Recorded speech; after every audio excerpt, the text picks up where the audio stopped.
환율, 주식, 부동산, IT 등 경제 이야기만 나오면 머리가 아프셨죠?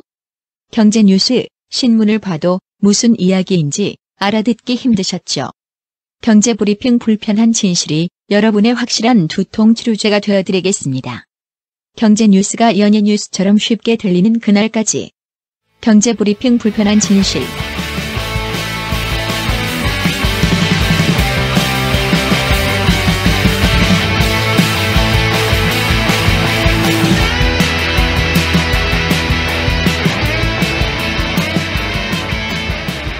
경제 브리핑 불편한 진실 68회 시작하겠습니다. 저희가 오늘 방송 시간이 너무 늦었어요. 오늘 좀 일정이 많았던 것 같아요. 그러니까요. 기자간담회가 보통 7월 말 8월 초에는 없잖아요. 네. 근데 올해는 좀 이상해요. 아마 메르스 때문에 못했던 기자간담회를 막 몰아서 하는 것 같아요. 이번 주 내내 지금 하고 있습니다. 그렇죠. 저희가 오늘도 마이크로소프트 기자간담회를 다녀왔어요. 거기서 오늘 새로운 OS를 내놨잖아요. 네, 윈도우 10. 예, 그래서 가서 윈도우 10 어떻게 바뀌는지 설명도 듣고 그 다음에 업그레이드를 하려면 어떤 방법이 필요한지 뭐 이런 얘기도 듣고 왔는데요. 그 내용을 좀 정리를 해드릴까 합니다. 일단 마이크로소프트가 3년 만에 내놓은 새로운 운영체제예요. 윈도우 10. 3년이라는 거. 예, 그렇죠. 그래서 오늘 그러니까 29일 공식 출시가 됐고요. 우리나라뿐만 아니라 190개국에서 출시가 된다고 합니다. 근데 윈도우 10은 기존의 윈도우랑 달리 좀 관심을 많이 받고 있어요. 이게 모바일과 온라인을 완전히 통합한다. 뭐 이래서 그런 거 아닌가요? 그것보다 더 중요한 게 있잖아. 공짜라서? 그렇죠. 원래 윈도우 정품을 사려면 대략적으로 10만 원에서 20만 원 이상 줘야 되잖아요. 근데 윈도우 10은 이게 출시 얘기가 나올 때부터 좀 화제를 모았던 게 공짜, 무료로 깔 수 있다. 이 얘기가 나오면서 상당히 관심을 모았었죠. 특히 뭐 MS의 설명에 따르면 윈도우 7이나 윈도우 8 사용자들은 앞으로 1년 동안 무료로 업그레이드를 할 수가 있대요. 근데 주의할 점은 1년 후에는 이제 업그레이드가 안 되는 거예요. 그렇죠. 짤 없습니다. 무조건 돈 내야 돼요. 네, 그때부터는 10만 원에서 20만 원 이상 돈을 내고 사야 되고 또 이런 오해들을 하시잖아요.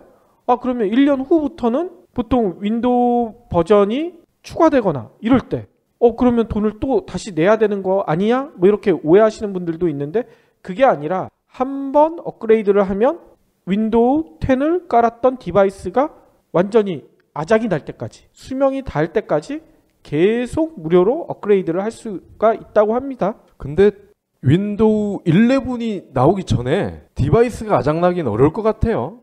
근데 MS 측의 공식 입장은 윈도우 10이 마지막 윈도우다. 그건 모르지 진짜 솔직히. 뭐 또 윈도우 11 아니면 뭐 12 뭐 이런 게 나올 수도 있는데 지금 MS에서 얘기하는 거는 더 이상 윈도우 새로운 버전은 없다 이렇게 얘기를 하고 있어요. 뭐 그 말을 믿어야 될지 말아야 될지 모르겠지만 또 하나 궁금한 게 불법 사용자, 불법 복제하는 분들이 많잖아요. 윈도우 같은 경우에도 이런 분들도 업그레이드를 할 수 있다는 얘기가 나오면서 한때 난리가 났었죠. 할 수 있다, 할 수 없다 뭐 여러 가지 얘기들이 중구난방적으로 나왔는데요. 업그레이드는 가능하다고 해요. 근데 업그레이드를 해도 이 불법 윈도우가 정품 윈도우로 변하는 건 아니라고 합니다. 특히 MS에서는 불법 사용자가 윈도우 10으로 업그레이드를 하게 되면 기능 제한이나 보안에 취약점이 생길 수 있다. 이렇게 경고를 하고 있어요. 근데 실제 그럴지는 모르죠. 업그레이드는 되는데 정품은 아니다. 근데 쓰는 데는 지장이 없는 거 아니에요? 일단은 지장이 없을 거라고 보고 있고요. 실제로 불법 OS에서 한번 업그레이드 하신 분들이 좀 댓글을 좀 달아주셨으면 좋겠어요. 저희가 불법 OS가 없어서 이거를 미리 한번 해볼 수가 없네요.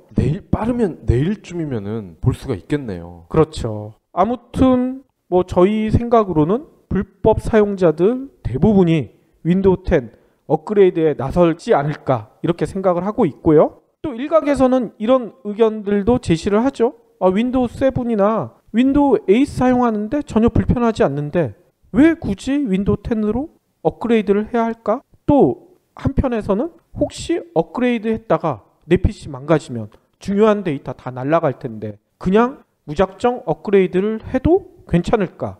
이런 얘기들을 하는데 업계 관계자들의 의견을 종합해 보면 일단 바로 업그레이드를 하는 거는 문제가 생길 수 있다고 합니다. 뭐냐면 윈도우 10부터는 브라우저가 바뀌었잖아요. 윈도우 익스플로러가 아니라 MS 엣지 이걸로 바뀌었는데 가장 큰 차이점이 MS 엣지는 액티브 X를 지원하지 않아요. 액티브 X가 보통 뱅킹이나 결제할 때 많이 사용되잖아요. 특히 다른 나라들은 벌써 액티브 X를 다 없애버렸는데 우리나라는 이 편하다는 이유로 개발하기 편하다는 이유로 액티브 X를 계속 사용하고 있어서 아직도 논란이 벌어지고 있는데 이 때문인지 MS에서는 윈도우 10 하면서 액티브 X를 아예 없애버렸어요. 그래서 기존의 액티브 X를 쓰는 웹사이트는 열리지 않을 수도 있다. 이런 데 해당되는 웹사이트가 주로 뱅킹이나 아니면 결제 사이트, 또 게임 사이트 이런 데들이 많을 거라고 전문가들은 지적하고 있죠. 게다가 주변 기기도 좀 살펴보셔야 되는데 프린트나 스캐너, 주변 기기들도 윈도우 10이랑 호환이 안 될 수도 있습니다. 그렇기 때문에 윈도우 10 바로 업데이트를 하게 되면 일단 드라이버 업데이트를 프린트 회사나 스캐너 회사에서 제공해 줘야 되는데 이게 바로 제공이 안 될 수가 있어요. 그러면은 한동안 프린터나 스캐너 같은 주변 기기를 쓰지 못하는 상황이 벌어질 수도 있다는 얘기입니다. 그래서 일단 전문가들은 당장의 업그레이드에 성급하게 도전할 필요는 없다. 이렇게 충고를 해요. 특히 모든 거를 완벽하게 만들 수는 없잖아요. 반드시 패치 버전이 동반되게 됩니다. 그래서 전문가들은 첫 번째 패치가 나온 이후에 업그레이드에 나서는 게 좀 현명하다. 이렇게 조언을 하고 있고요. MS 측에서도 이렇게 설명을 해요. 윈도우 10 예약 앱에 PC 확인이란 버튼이 있다고 합니다. 여기에 버튼을 클릭하게 되면 해당 디바이스에 깔려있는 프로그램이나 주변 기기들의 호환 여부를 테스트를 할 수가 있대요. 혹시 여기에서 호환이 안 되는 프로그램이나 주변 기기가 발견되면 좀 기다렸다 업그레이드를 해라. 이렇게 조언을 하고요. 혹시 직접 업그레이드 하는 게 좀 두렵거나 난 못할 것 같은데 뭐 이렇게 생각하시는 분들은 삼성전자나 하이마트의 고객센터에서 테크벤치 프로그램이란 걸 운영한대요. 이게 쉽게 얘기하면 윈도우 10 업그레이드를 무료로 도와주는 이런 프로그램을 운영한다니까 여기 가서 한번 도움을 받으시는 것도 좋은 방법이라고 MS 측에서는 이렇게 설명을 하네요. 그 삼성전자라 하면 삼성 프라자 그걸 말씀하시는 거죠? 그렇죠. 근데 네. 하이마트는 국내에 있는 거의 모든 대리점에서 이 프로그램을 운영하고요. 삼성전자는 모든 매장이 될지 일부 매장이 될지 아직 결정이 안 됐대요. 그렇기 때문에 가고 싶은 매장에 전화를 한번 해보시고 이런 무료 업그레이드 지원을 받을 수 있는지 확인하시고 방문하시는 게 좋을 것 같다는 생각이 듭니다. 그리고 혹시 구형 PC를 사용하시는 분들 중에 윈도우 10을 사용하고 싶다 이렇게 생각하시는 분들도 있으실 거 아니에요? 일단 MS에서 얘기하는 윈도우 10의 최소 시스템 요구사항은 CPU는 1GHz 이상, 메모리는 32비트인 경우에는 1기가, 64비트에는 2기가, 저장 장치는 16기가에서 20기가 정도가 있으면 윈도우 10을 쓸 수 있다. 이렇게 설명을 해요. 근데 IT에 좀 관심 있는 사람들은 이 최소라는 게 뭔지 아시잖아요. 이거는 그야말로 윈도우 10을 설치할 수 있는 그 수준을 얘기하는 거고요. 윈도우 10을 제대로 사용하려면 기능들을 웬만큼 다 사용하려면 CPU는 1세대 인텔 코어 i5급 프로세서 아니면 2세대 이후의 인텔 코어 i3급 프로세서 요 이상의 프로세서가 있어야 되고요. 메모리는 4기가, 저장 장치는 120기가 이상의 HDD나 SSD가 있어야 된다고 얘기를 하니까 이것도 좀 참조를 해야 될 것 같다는 생각이 들어요. 2세대 i3면은 사양이 꽤 높은데요. 그렇죠. 이 정도가 돼야 윈도우 10의 새로운 기능들을 제대로 맛볼 수 있다. 이렇게 설명을 하는데요. 그러면 진짜 윈도우 10에 뭐 마음에 들 만한 기능들이 있을까? 좀 궁금하실 것 같아서 바뀌는 기능들을 좀 설명드릴게요. 일단 바로 전 버전인 윈도우 8이 나왔었을 때는 사용자들이 경악을 했었죠. 항상 사용하던 시작 버튼이 사라졌네. 도대체 뭘 어떻게 눌러야 될지 몰라. 그래서 말이 많았었잖아요. 그렇습니다. 근데 뭐 MS에서는 새로운 메트로 UI 뭐 이런 얘기를 하면서 이 방식으로 가는 게 맞다고 하더니만 결국은 윈도우 10에서는 시작 버튼을 부활시켰어요. 그래서 윈도우 10에는 기존 버전처럼 윈도우 7처럼 왼쪽에 시작 버튼이 있고요. 여기에는 내 컴퓨터 제어판 뭐 시스템 종료 이런 버튼, 일반 사용자들한테 익숙한 시작 메뉴를 볼 수가 있고, 그렇다고 윈도우 8에서 보여줬던 타일 형태의 UI를 버리진 않았어요. 바로 시작 메뉴 바로 옆에 이 타일 형태의 UI를 배치를 할 수 있게 만들어 놨습니다. 그러니까 윈도우 7이랑 윈도우 8을 동시에 쓰는 그런 기분이 들게 만들어 놓은 게 좀 눈에 띄더라고요. 특히 이 타일 형태 UI는 한번 배치를 해놓으면 이게 실시간 변하는 앱 같은 경우에는 정보를 실시간으로 확인을 할 수가 있어요. 예를 들어 뉴스나 날씨 앱 같은 것들을 배치를 해놓으면 뉴스나 날씨 앱을 뭐 키지 않아도 바로바로 실시간 뉴스도 확인할 수 있고 날씨 변화도 확인할 수가 있고 뭐 이런 점은 좀 편한 것 같더라고요. 그러니까 윈도우 8 쓰시는 분들은 그 초기 화면에 나왔던 타일 형태 UI가 시작 버튼 바로 옆에 생긴다. 이렇게 생각하시면 될 것 같고요. 또 MS에서 새로 바뀌었다고 강조하는 기능이 보안 기능이에요. 윈도우 헬로라고 하더라고요. 생체 인식 기능이랑 합쳐져 가지고요. 단순히 패스워드를 입력하는 게 아니라 얼굴이나 지문 인식까지 가능하다고 합니다. 물론 주변 기기가 있어야 되겠죠. 그래서 뭐 적외선 센서나 레이저 스캐너 같은 그런 주변 기기가 있다면 얼굴을 바로 인식을 한대요. 그래서 얼굴을 갖다 내자마자 0. 몇 초 만에 바로 보안이 풀리고 윈도우 10을 사용할 수 있게 이렇게 바뀐다고 하는데, 예전에 얼굴 인식 기능을 채택했던 디바이스들이 이런 문제가 있었잖아요. 얼굴이 아니라 얼굴을 찍은 사진을 갖다 대도 이게 보안이 풀려버려가지고 문제가 됐었는데, 그래서 MS에서는 사진을 갖다 대면 작동이 안 합니다.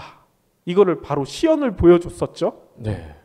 아니 근데 이게 뭐 좋긴 한데 적외선 센서나 레이저 스캐너 등을 사야 된다는 얘기잖아요. 그러니까 이게 좀 문제예요. 이게 노트북에 디폴트로 들어가게 하면은 노트북 가격이 굉장히 올라갈 거고, 이거 뭐 하라는 거예요? 말라는 거예요?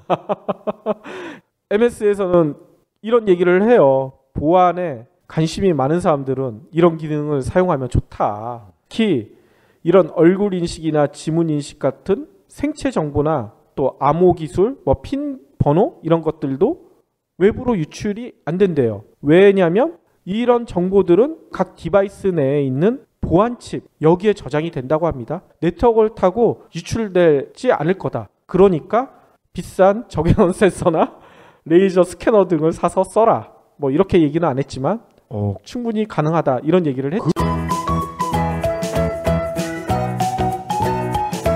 그리고 좀 신기했던 기능이 가상 데스크탑. 이게 뭐냐면 모니터는 하나인데 모니터가 3개, 4개 있는 것처럼 사용할 수 있다는 겁니다. 뭐냐면 새 데스크탑 더하기 버튼이 있대요. 컴퓨터 바탕화면이 있는데 이걸 누르면 모니터가 하나 더 옆에 연결된 것처럼 바탕화면이 생긴다고 합니다. 모니터들을 1개가 아니라 2개, 3개 이렇게 놓고 쓰시는 분들 있잖아요. 그럴 필요 없이 모니터를 사는 비용도 줄이면서 하나의 화면에서 2-3개의 모니터가 있는 듯한 뭐 기능을 한다고 하니까 윈도우 10을 사용하면 조금 더 편해질 것 같다 이런 생각도 들고요. 거기다가 또 기능 하나 추가된 게 컨티뉴엄이란 기능이 추가됐더라고요. 이게 쉽게 얘기하면 애플 아이폰이나 안드로이드 폰에 보면 위에서 이렇게 쓱 내리면 입력 아니면 블루투스, 조명, 계산기 뭐 이런 기능들이 뜨잖아요. 그런 거랑 비슷한 것 같아요. 2-in-1 컴퓨터, 그러니까 키보드를 뗐다 붙였다 할 수 있는 이런 노트북들이 있는데, 이런 노트북들은 키보드를 떼면 자동으로 태블릿 모드, 그러니까 터치를 할 수 있는 모드로 바뀌고, 키보드를 붙이면 다시 원래 사용하던 PC 모드로 바뀌고 뭐 이렇게 변한다고 합니다. 그러면 이렇게 새로운 여러 가지 기능들 MS에서 내놨는데 MS가 도대체 윈도우 10으로 노리는 게 무엇일까 이것도 좀 궁금하실 것 같아서 좀 짚어드릴까 하는데요. MS는 오늘 윈도우 10을 내놓으면서 이런 얘기를 했어요. 역사상 최고의 윈도우, 역사상 가장 안전한 윈도우, 이렇게 표현을 했어요. 특히 윈도우 10은 MS 최고 경영자가 작년에 바뀌었잖아요. 사티아 나탈라 이분으로 바뀌었는데 이분이 나오고 처음 내놓은 OS예요. 그렇기 때문에 MS에서는 사활을 걸고 윈도우 10을 붐업시키기 위해서 노력을 하는 것 같은데요. 특히 사티아 CEO는 취임 직후에 모바일 퍼스트, 클라우드 퍼스트 이런 사업 방침을 밝혀가지고 도대체 MS가 어떻게 바뀌는 거야? 이렇게 관심들이 많았잖아요. 이 윈도우 10에 사티아 CEO의 사업 방침이 다 담겨 있다고 보시면 돼요. 뭐냐면 MS가 PC 시장에서는 아직도 최고의 자리에 있지만 요즘은 PC보다는 대부분의 사람들이 스마트폰에 더 열광하고 있죠. 스마트폰 OS 시장에서는 철저하게 애플이랑 구글에 쉽게 얘기하면 발리고 있어요. 애플의 iOS, 구글의 안드로이드와 점유율을 비교해보면 비교가 불가능할 정도로 지금 떨어지고 있잖아요. MS가 자신들의 OS를 넣은 윈도우 폰이란 거를 여러 번 내놨어요. 근데 여러분들 윈도우 폰 쓰는 사람을 본 적이 있으신가요? 저 봤어요. MS 직원들. MS 직원들도 요즘은 윈도우 폰 잘 안 쓰더라고요. MS가 이렇게 스마트폰 OS 시장을 방치하기는 힘들다는 판단을 내린 듯해요. 그래서 윈도우 10을 통해서 다시 윈도우 폰에 도전하지 않을까 이런 생각이 들고요. 실제로 MS는 올 가을에 윈도우 10을 탑재한 스마트폰 신제품을 내놓겠다고 예고를 했습니다. 그리고 오늘도 윈도우 10 출시하면서 3년 안에 10억 개 이상의 디바이스에 윈도우 10을 깔겠다. MS가 이런 목표를 내놨어요. 그러면 10억 개 중에 최소한 제 생각엔 7억 개에서 8억 개 정도를 스마트폰 시장에서 깔겠다. 이런 목표가 아닐까 이런 생각이 들어요. 근데 쉽지 않을 것 같아요. 지금 OS를 급기야 공짜로 내놓게 된 이유가 결국 이제 모바일인데 안드로이드와 iOS가 이 양강의 파워가 너무 강력한 데다가 그리고 이 MS 윈도우 폰에다가 이 윈도우 10을 깔려고 해도 단말기 제조사와의 어떤 협업이 또 전제가 돼야 되잖아요.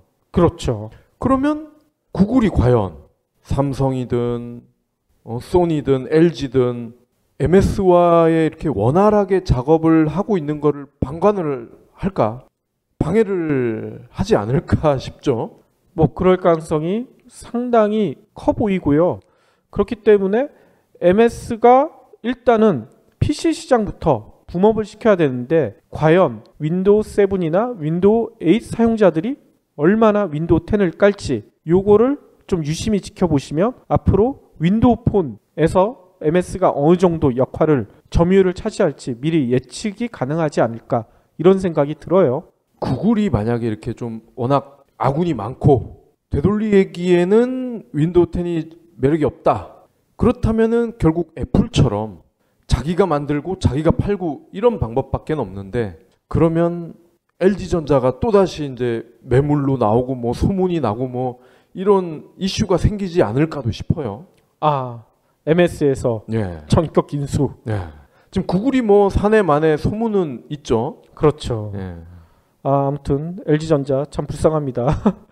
여러분은 국내 최초 팟캐스트 큐레이션 미디어 뉴스백에서 진행하는 경제 브리핑 불편한 진실을 듣고 계십니다. 그리고 우리나라 재계 전대미문에 왕자의 난이 벌어졌다고 하더라고요. 사실 왕도 아니고 왕자도 아닌데 굳이 왕자의 난이라고 이럴 것까지는 없는데요. 좀 재밌게 전달하기 위해서 그런 표현을 이제 매체들이 쓰고 있는데요. 조선 3대 임금 태종 아시죠? 이방원. 이름이 참 한번 들으면 잊기가 쉽지 않아요. 이방원이 왕자의 난으로 굉장히 유명한데 왕이 되기 위해서 동생들을 죽이죠. 그러고 나서 태조 이성계의 허락도 없이 왕이 되죠. 물론 이제 이 함흥차사라는 말을 간접적으로 만들게 한 이제 이성계가 결국 대세가 기울었구나 하고 마지막에 이제 왕으로 인정을 하긴 하지만요. 28일 이 국내 재계에도 왕자의 난이 일어났어요. 근데 저는 개인적으로 이 왕자의 난이 전대미문이라는 표현을 써도 무방할 것 같다. 그렇게 생각을 해요. 그 이유가 뭔가요? 보통은 이제 왕자의 난 그러면 이제 자기네들 형제들끼리 고륙 상쟁을 하잖아요. 그렇죠. 그런데 어제의 사태는 아버지가 제거 대상이 된 거예요. 아버지를 제거를 한 거예요? 그러니까 형제 간의 제거는 당연한 거고 아버지까지. 예. 장난 아니군요. 예, 주인공은 롯데그룹 신동빈 회장입니다. 그 사건을 제가 간략하게 요약을 할게요. 그 신동빈 회장이 형이 신동주 전 일본 롯데 부회장인데요. 이 신동주 전 부회장이 27일에 아버지이자 창업주죠. 신격호 롯데 총괄회장을 일본으로 갑자기 데리고 갔대요. 아니 신 회장은 나이도 되게 많잖아. 지금 94세라고 해요. 비행기 타실 수 있나? 그래서 전세기로 갔대요. 그렇군요. 보통 신문 나이가 만으로 표기가 되지 않습니까? 그렇죠. 그럼 한국 나이는 95세나 96세라는 얘기예요. 거의 100세에 가까운 분을 장남이 갑자기 일본으로 데리고 간 거야. 그래서 갑자기 발표를 해버렸네. 일본 롯데홀딩스 임원들을 전임 해임한다. 자기를 제외한 임원. 그 자리에서 바로 발표를 했어요. 근데 이 롯데홀딩스 임원 중에 한 명이 신동빈이에요. 그렇군요. 그러니까 형이 작년 말인가에 동생과 파워게임을 하다가 전격 물러나요. 그러니까 원래는 신격호의 구상은 장남인 신동주는 한국, 동생인 신동빈은 일본. 원래 이제 일본이 롯데가 일본과 한국을 거점으로 하는 기업이잖아요. 그렇죠. 그래서 한국 국적의 장남은 한국을 경영하게 하고 일본 국적의 차남은 일본 롯데를 경영하게 하겠다. 이게 보관이었단 말이죠. 근데 갑자기 마음이 바뀐 거예요. 이거 일을 시켜보니 동생 놈이 일을 더 잘하네? 그럼 형 너 내려와. 이렇게 돼버린 거야. 그래서 뭐 어디 절에 들어가 있었겠죠. 그러다가 어제 이런 일을 벌인 거예요. 형이 갑자기 아버지를 모시고 가서 이런 일을 벌인 거죠. 그런데 신동빈 회장이 이 얘기를 듣고 하루 만에 일본으로 건너갑니다. 그래서 정식 이사회를 열어요. 정식 이사회를 열어서 일본 롯데홀딩스 기존 임원들을 재신임하고 신격호 총괄회장을 대표직에서 퇴진을 시킵니다. 이게 웃기죠. 아니 하루 전에 있었던 건 뭐고 28일에 임원들을 소집한 건 또 뭐냐.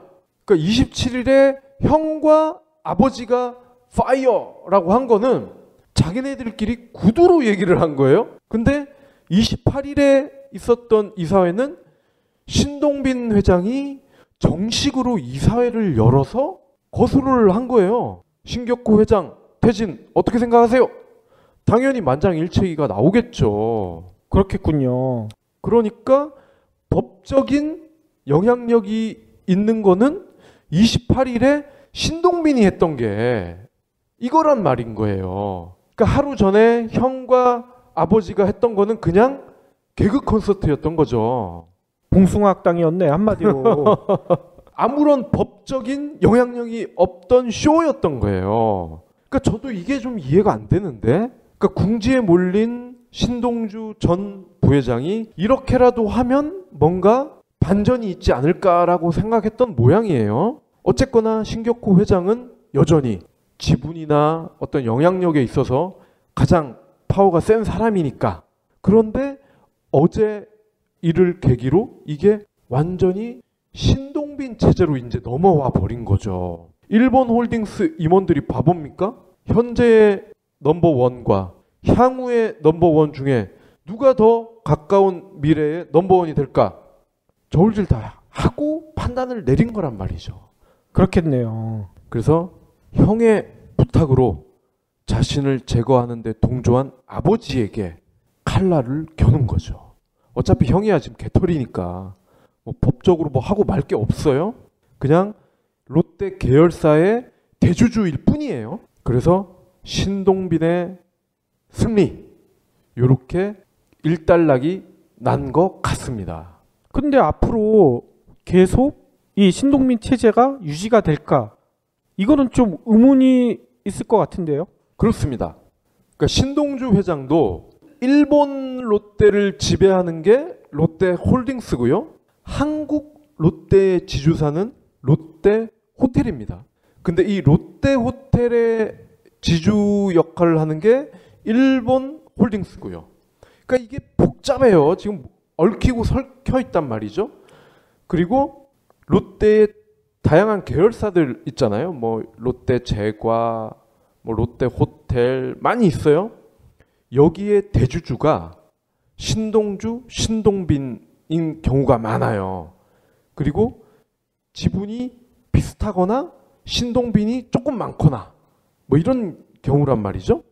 그렇기 때문에 앞으로 이 가족들이 만약에 신동주 편에 서서 몰아주자 표를 이렇게 돼버리면 미래를 장담할 수가 없는 거고요.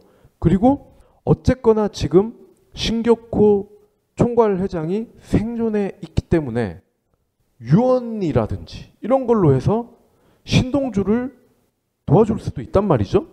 그렇죠. 네. 그렇기 때문에 뭐 완전히 끝났다고는 보기 어렵습니다. 아무튼 이런 사실이 알려지면서 롯데 그룹 사람들이 상당히 흔들렸을 것 같은데 네. 오늘 신 회장이 또 사내 통신망에 글도 올렸다고 하더라고요. 그렇습니다. 요약하면 당황하지 마세요. 하던 일 열심히 하세요. 뭐 이런 거예요. 근데 제가 요 마지막 부분을 한번 읽어드리겠습니다. 롯데는 한마음으로 롯데의 발전을 위해 노력해 주신 임직원 여러분과 롯데를 신뢰하는 주주 여러분의 것이고 더 나아가 롯데의 존재 이유이기도 한 국민 여러분의 것입니다. 롯데가 오랫동안 지켜온 기업 가치가 단순히 개인의 가족 문제에 흔들려서는 안 됩니다. 이게 뭔 얘기인가요? 그러니까 롯데는 여기서 두 가지를 강조했어요. 주주의 것이고 국민의 것이다. 근데 주주는 자기잖아요. 그렇죠. 그러니까 자기를 위해서 이런 일을 했다는 거예요. 그러니까 뭐 명분상 문제 될 거 없다. 그러면서 괜히 그냥 국민은 곁들인 것 같아요. 그렇군요. 저는 절대 롯데가 제 것이라고 생각 안 하기 때문에. 저도 생각 안 해요. 자, 그런데 재밌는 게 이 롯데 형제난이 생기면서 롯데의 어떤 그 과거 이런 게 또 일파만파 번지고 있다는 거예요. 일단 뭐 국내를 대표하는 재벌이죠. 삼성의 이건희 회장과 형 이맹희 전 제일비료 회장. 이맹희 전 회장은 CJ 이재현 회장의 아버지죠. 그렇죠. 그리고 현대 정몽구 현대차 회장과 지금은 돌아가셨죠. 정몽원 전 현대그룹 회장. 이 또 두 형제가 박터지게 싸웠죠. 그리고 금호 아시아나그룹의 박삼구 회장, 금호 석유화학의 박찬구 회장, 그리고 효성의 조현문 전 부사장과 조현준 사장, 두산 박용호 전 명예회장과 박용성, 박용만 회장. 제가 이 읊기 힘들 정도로 많아요. 아니 웬만한 재벌가는 다 한 번씩 싸웠다는 얘기네. 그렇습니다. 차라리 안 싸운 데를 찾는 게 더 빠른 것 같아요. 근데 이 롯데그룹의 과거가 새삼 화제가 되고 있는 이유가 뭐냐면요. 신동빈 회장과 윤봉길 의사가 인연이 있다. 그러면 여러분 믿어지시나요? 아니 무슨 인연이 있어요?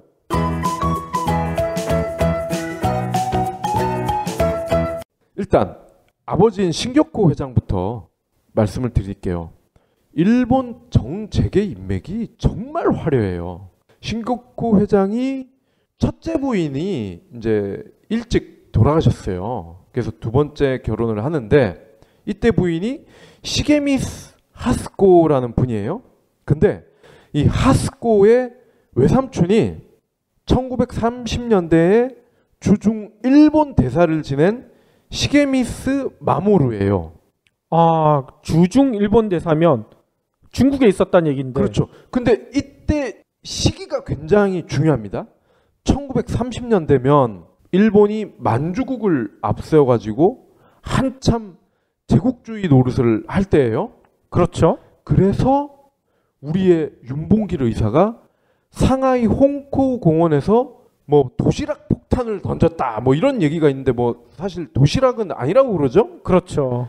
폭탄을 던져서 다친 사람이 이 시게미스 마모루예요. 아, 그렇군요. 그리고 2차 대전에서 패전을 하고 히로히토 일왕이 항복을 하잖아요. 그때 이 마모루가 히로히토 옆에 같이 배석을 합니다. 아, 그러면 역사 다큐멘터리 이렇게 그렇죠. 보면 거기에 쩔뚝쩔뚝 이렇게 뭐 짚고 그렇죠. 나오는 사람. 아, 그 사람이 이 사람이군요. 쩔뚝쩔뚝 왜 그랬겠어요. 우리 윤 의사께서 폭탄을 던져가지고 다리가 아작이 나서 그런 거죠. 그러니까 신동주 회장의 엄마가 이렇게 연결이 되는 거예요. 자, 그리고 5.16 쿠데타로 박정희 국가재건의 의장이 일본을 갑니다. 이때가 61년 빼빼로데이네요. 11월 11일 일본을 가는데 이때 이제 명분은 한일 관계 정상화예요. 박정희가 이제 쿠데타를 일으키고 나니까 뭔가 좀 보여줘야 되잖아요. 그렇죠. 그래서 나온 프로젝트인데 이 자리에 이케다 하야토 일본 총리와 기시노부스케 그 유명한 기시노부스케 전 총리가 등장을 합니다. 사실 박정희가 쿠데타를 일으키고 났을 때는 일개 군인이었단 말이죠. 그런데 어떻게 해서 이 총리 세트 두 사람을 만날 수가 있었을까요? 여기에 신격호 회장이 있었다는 거예요. 이 신격호 회장이 청년 시절부터 기시노부스케와 아주 두터운 친분이 있었다고 합니다. 그래서 기시노부스케의 인맥으로 일본 롯데를 읽었다고 해도 과언이 아니에요. 아, 그런 뒷 얘기가 있네요. 그렇습니다. 기시노부스케 역시 훗날 A급 전범이 되죠. 그래요? 그러니까 방금 말씀드린 그 시게미스 마모루, 그러니까 신격호 회장의 두 번째 부인의 삼촌, 이 사람 역시도 A급 전범이 돼요. 나중에. 그러니까 공교롭게도 신격호 회장은 A급 전범 두 사람과 아주 친밀한 관계를 맺게 되는 거죠. 결과적으로는. 그리고 더 재밌는 사실은 이 기시노부스케의 외손자가 누군지 아세요? 누구예요? 아베 신조입니다. 아, 그 꼴통. 현재의 일본 총리죠. 그래서 이 아베 신조가 말도 안 되는 여러 가지 정책을 피고 있는 거네요. 할아버지가 A급 전범이고 그리고 일본을 대표하는 우익이에요. 기시노부스케는. 그렇죠. 지금 일본 우익에서 떠받드는 정말 기라성 같은 인물입니다. 저희가 지금 뭐 기시노부스케 막 욕하고 그러지만 일본 현지에서는 거의 신의 반열에 오른 사람이에요. 자, 그러면 그의 아들인 신동빈 역시 일본 네트워크가 만만치 않습니다. 신 회장은 1985년 6월에 결혼을 했어요. 근데 부인이 아버지 따라 하나 봐. 역시 일본 사람이에요. 근데 일본 귀족 출신인데 일본에 이 다이세이라는 건설사가 있어요. 이게 우리나라로 치면 거의 뭐 삼성건설, GS건설 수준이래요. 그러면 1등 건설사. 네. 이 건설사의 부회장의 딸과 결혼을 했어요. 근데 이 마나미라는 분이 일본 황족, 귀족만 다닐 수 있는 학교를 졸업을 했고 한때 일본 황태자비의 리스트에 올라갔다네요. 그래요? 그러니까 신동빈은 지금 일본의 황태자비가 될 수 있었던 사람과 결혼을 해서 살고 있는 거예요. 대단하군요. 그리고 더 재밌는 거는 이 신 회장이 결혼을 할 때 후쿠다 전 수상이 주례를 봤어요. 아, 우리나라 사람이 주례를 본 게 아니군요. 후쿠다 그것도 수상이에요. 그리고 낙가소네 아시죠? 당시에 수상.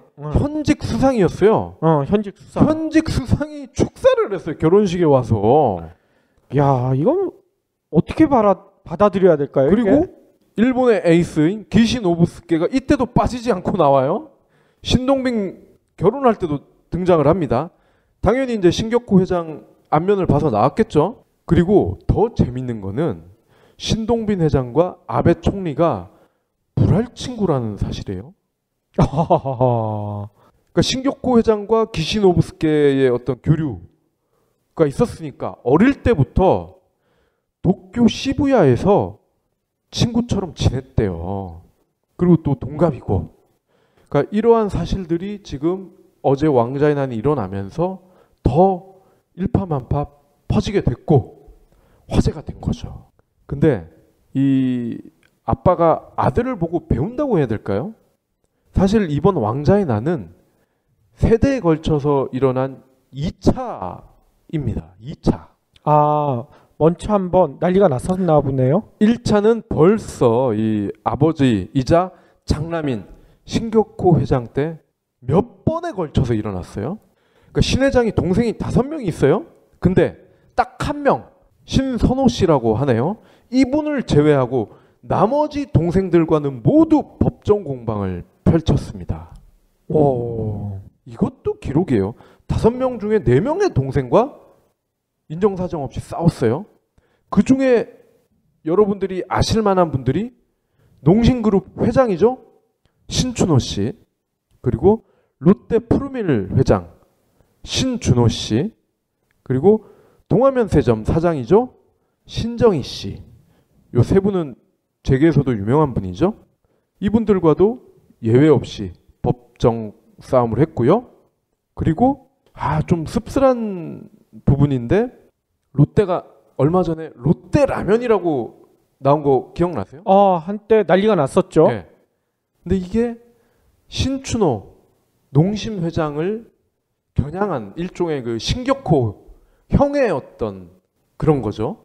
그리고 동화면세점이 또 막내 여동생이에요. 또 사장이. 근데 롯데네 하면 또 떠오른 게 롯데 면세점 아니겠어요? 그러니까 동생들이 하고 있는 분야에서 역시